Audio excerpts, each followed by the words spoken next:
everybody. I've come for a little road trip to Thornton Bros in Thelmy, just driven up.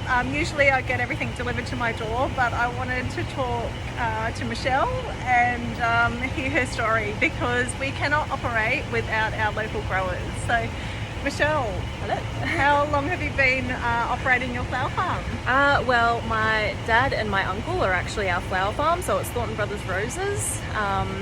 They started it in about 1975 with my grandfather, and they actually started growing different crops of vegetables first and just started trialling a few different things, and roses happened to stick, and it turned more flowers in the early 1980s. Wonderful.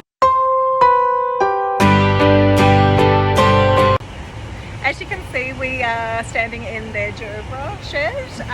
Michelle, what else do you grow on your flower farm? So we grow gerberas of all different sizes. We grow the mini gerberas, the bolero gerberas, which are like the pom-pom variety, and obviously the big ones here in all different colours.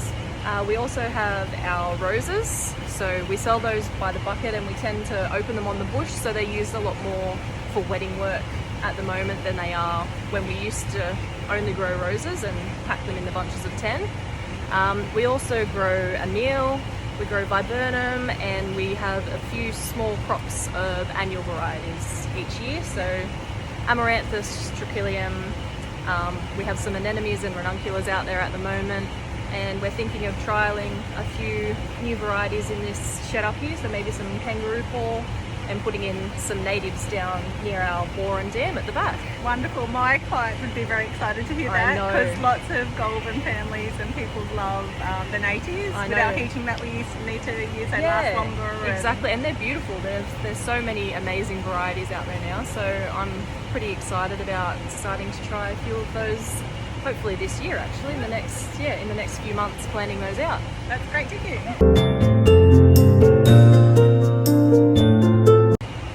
So do you supply imported flowers as well?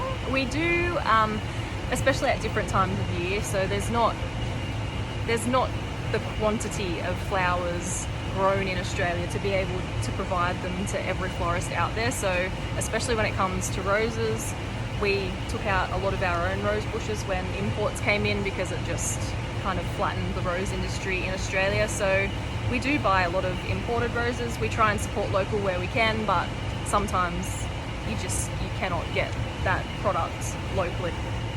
So let's just trigger your memory to Mother's Day. So March, I think it was the 23rd, we had the announcement that essential businesses were closing and all the florists were going to close our door. Did you have the same yes, we experience? did. It was crazy. We had wholesalers pulling out of orders. We had florists that were emailing us and telling us they were closing down for a few months to see what was happening. And then a week later, everyone kind of changed their mind and they were back online and they were working from wherever they could without the contact. So yeah, it was a crazy few weeks. Amazing. I know. Yeah. And you then, can't explain it. I know. We came into Mother's Day and I've just never seen anything like it. Like, I've grown up on this farm.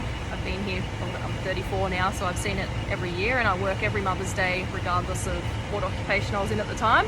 And it was just intense. Like, we had a line of 20 out the door at one point, and as a wholesaler and florist, like, we generally have excess flowers because if people need something, we send it out again. Like, that's what we do. But we ran out of flowers by the Saturday afternoon. It was just what we could pick off the bushes here. So it was lots of gerbera bouquets and some rose bouquets that were going out on Sunday, but everyone got something. So yeah. And isn't it wonderful though to feel the value in flowers? Definitely. I think it brought people a lot of happiness, and the fact that people could still send something to show their love. And it was really nice seeing all our florists really busy.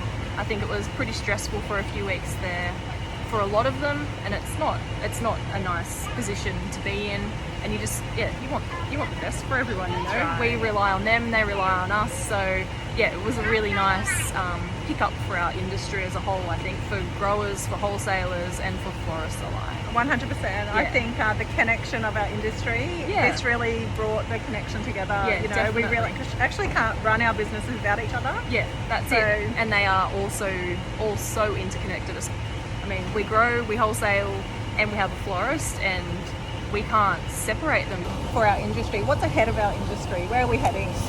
I hope we're heading down a road where people appreciate locally grown produce, so locally grown flowers, fruits, everything. I think if anything, this crisis has kind of taught us that we need to be more self-sufficient on our own, and we need to appreciate what we have here as well. Just to turn to more local produce and recognizing that that helps to support the local community. So we support locals by employing locals. We support local teams, as do a lot of our florists. We donate to charities. Like there's a lot of family behind it, and there's a lot of community involvement behind it, and it's a really important industry to support.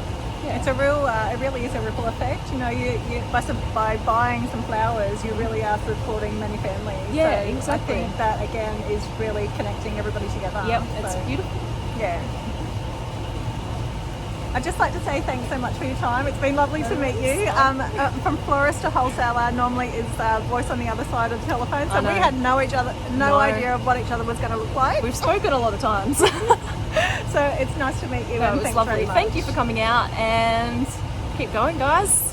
Thanks.